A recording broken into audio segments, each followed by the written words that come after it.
अस्सलामुअलैकुम एवरीवन। आज मैं आपके साथ ईद स्पेशल में बहुत ही मज़ेदार डेज़र्ट की रेसिपी शेयर करने जा रही हूँ, जिसे हम रबड़ी ब्रेड पुडिंग कहते हैं। ये बहुत ही कम इंग्रेडिएंट से सुपर डिलीशियस बनकर तैयार होता है। तो बहुत ही मज़ेदार रबड़ी ब्रेड पुडिंग को बनाना स्टार्ट करते हैं। रबड़ी ब्रेड पुडिंग बनाने के लिए मैंने यहाँ पर 1 लीटर लिक्विड दूध लिया है, जो कि फुल क्रीम दूध है, और इसको मीडियम फ्लेम पर बॉयल आने तक मैं पका लूँगी। अब यहाँ पर दूध में शानदार सा बॉयल आ चुका है, तो फ्लेम को हम बिल्कुल लो कर देंगे और दूध को इसी तरीके से पकने देंगे। साथ ही हम इसमें शामिल करेंगे 2 अदद सब्ज़ इलायची, जिनके दानों को मैंने थोड़ा दरदरा सा पीस लिया है। ये मैं इसमें शामिल कर दूंगी। अब मैं दूध में शामिल करूंगी 1 कप चीनी।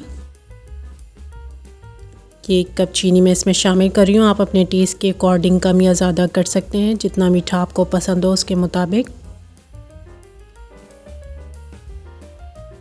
चीनी को चमचे की मदद से बहुत अच्छी तरह से मिक्स कर देंगे इसमें, और दूध को अब इसी तरीके से लो फ्लेम पर पकने देंगे।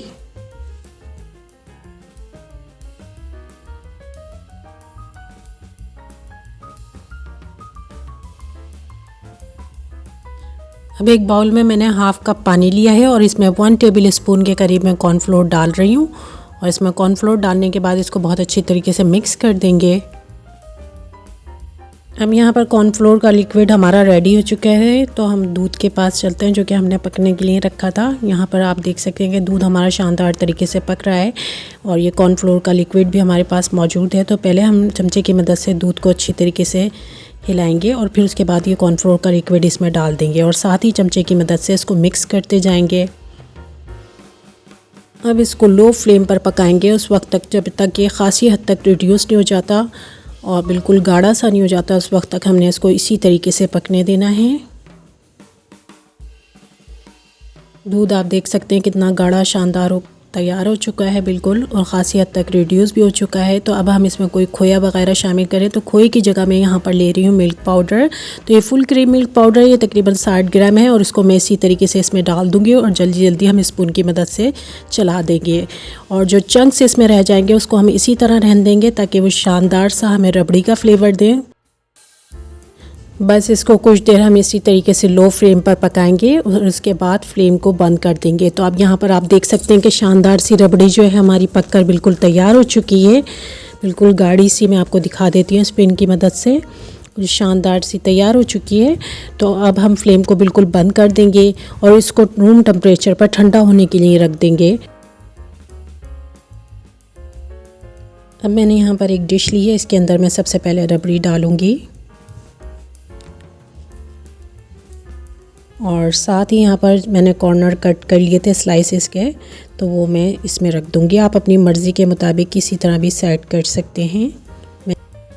जितने स्लाइस एक दफ़ा में डिश में मेरी आ सकते हैं, उतने मैं इसके अंदर सेट करके रख दूँगी। और फिर इसके ऊपर से हम डाल देंगे रबड़ी, जो कि मैंने तैयार की थी, वही रबड़ी मैं इसके ऊपर डाल दूँगी।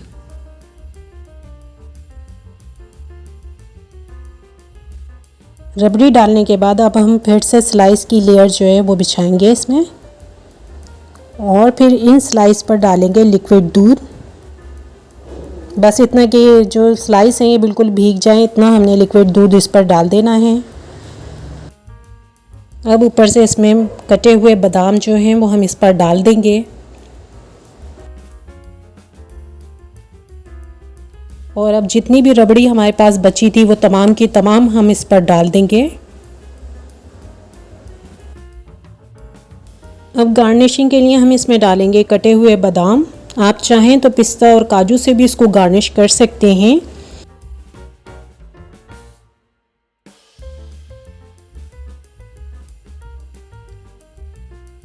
अब ये गार्निश होकर बिल्कुल रेडी हो चुकी है, तो अब हम इसको ठंडा करने के लिए बिल्कुल रेफ्रिजरेटर में रख देंगे। तकरीबन आप 1 घंटे भी इसको रखेंगे तो बहुत काफ़ी ये चिल हो जाएगा और बहुत ही मज़ा देगा खाने में। तो हम इसको रेफ्रिजरेटर कर देंगे और उसके बाद ही मेहमानों के आगे सर्व करेंगे। तो रबड़ी ब्रेड पुडिंग की ये रेसिपी अगर आपको अच्छी लगी है तो इसे लाइक एंड शेयर ज़रूर कीजिएगा और मेरे चैनल को ज़रूर सब्सक्राइब कीजिएगा और बेल आइकन को भी प्रेस कीजिएगा। Thank you so much.